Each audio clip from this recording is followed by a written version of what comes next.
This is a program which I've written based on using the BBC Microbit. So the learning outcome for my students here is to validate algorithms and programs through tracing and test cases. So first part here requires explicit teacher guidance, okay? So the first part is I recommend that we look at the different features of the microbit.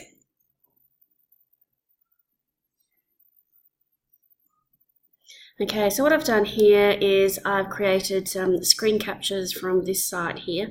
So I actually go through and explicitly tell students the different parts of the microbit, go through what the LED is, the A and B buttons, the pins, the light sensors, temperature sensors, accelerometer, compass, radio, Bluetooth features, and the USB interface. So students are familiar with what they're working with. The next part here is a class activity. Now, the Microsoft have created a video tutorial, or not video tutorials, they're actually getting familiar with the microbit tutorials and working through those. Now, I suggest that you work through those as a class, step by step, because that sets a foundation for understanding how the microbit works. So at the top here, if you click Get Started,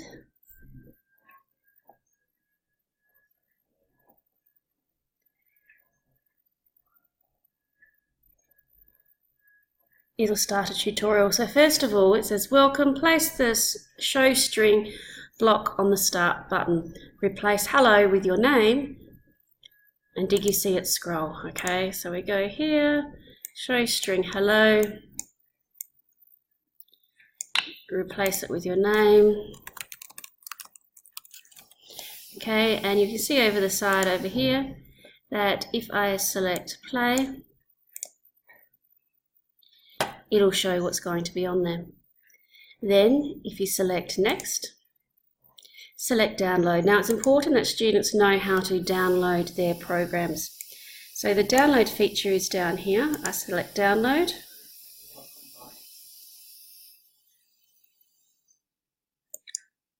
Select show in folder. And it will come up showing me where it is in my folder. Stage is to drag and drop the program onto the microbit. It will load the program onto the microbit.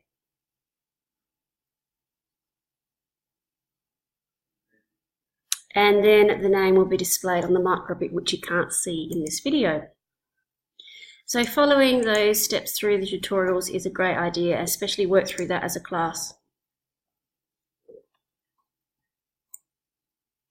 I also had here show students how to create, save and import a project file.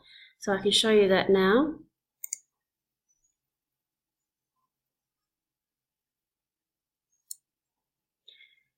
So at the top over here, you select projects. You can select new project. You can access existing projects and you can import a project there.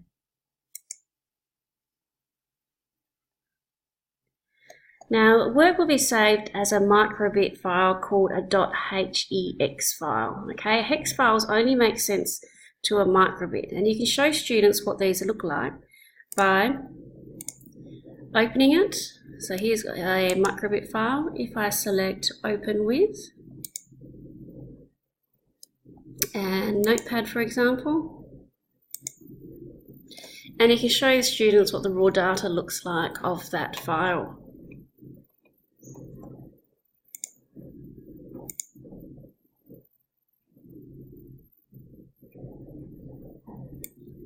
Okay, the next one I'm suggesting that students do is a class activity, is to get them to follow an actual project. And this one is a basic one called the flashing hearts, okay?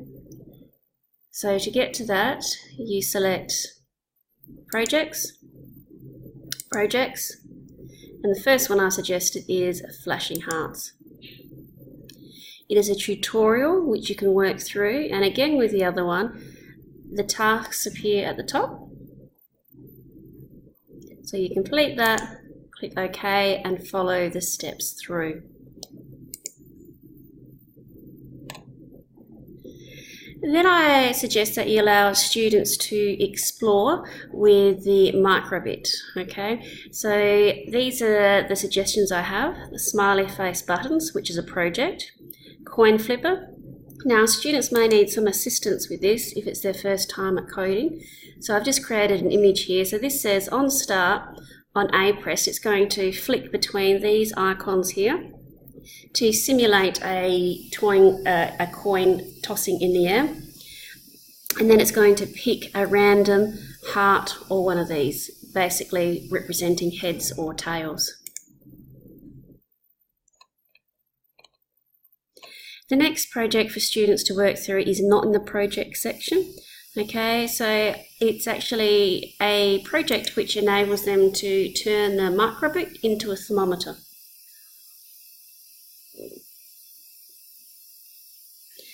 So this is the source where I source the activity from. So basically they're going to find the temperature of where they are. How it works? Well, the microbit checks how hot its CPU, the main computer chip, is. Because a microchip doesn't usually get very hot, the temperature of the CPU is usually close to the temperature of wherever you are. The microbit might warm up a little if you make it work hard enough. Now this actually works, I've tried it.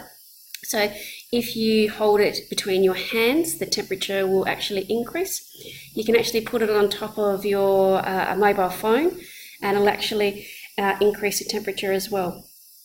And that's a simple code for students to work through. Next, we're going to move on to an activity where they can work with a partner. Now, there is a code here, so it's a video, very explicit, goes through how to code a micro Fitbit. And the design challenge for the students is how is it best held to record the steps? So this uses the shake function of the microbit. So does it work better if you hold it in your hand or if it's attached to your leg and so forth? And how will they attach it so it's wearable and won't fall off? The next activity is a small group activity where students can make a rock, paper and scissors game. So these are the materials you'll need. This resource will be found in the project section. To show you again, click on projects, and it's the rock, paper, scissors game. And over on the side here are explicit instructions which students can follow. So it tells them how to make and how to code their rock, paper, scissors game.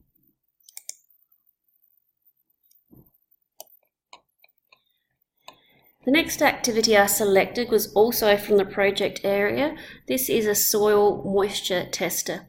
Now I recommend that you use this as a class activity because you need to explain how it's actually working. So when you put the nails into the soil, how is it reading a high or a low reading depending on the moisture in the soil?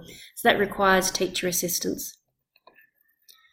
Then the students can work with a partner to complete the milk carton robot challenge. Okay, so again, this you will find in the projects link.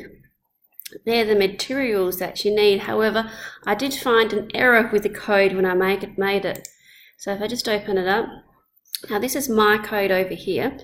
Now this is the original code. When I did this code over here, there was an error here because it says plot bar graph of light level up to 0. Well, up to should actually be the maximum, and here it says the maximum high is 255.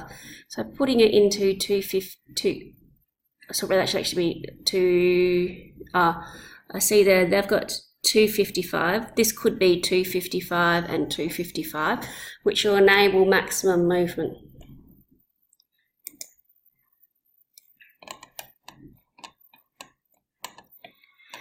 Then the next one, I've made both of these games here. I chose them because they only require an additional piece, which is a buzzer, and it can be used for either. So students can choose whether they want to make a soccer game or work with a partner. And I've got video links to provide here. So if they click on this one, for example, It goes through the step-by-step instructions on how to construct and also how to code the game. Then, if time permits, because we've only got 10 weeks to complete this, I'll get students to hop online to find projects that are lots on there, try one out for themselves and see how it goes.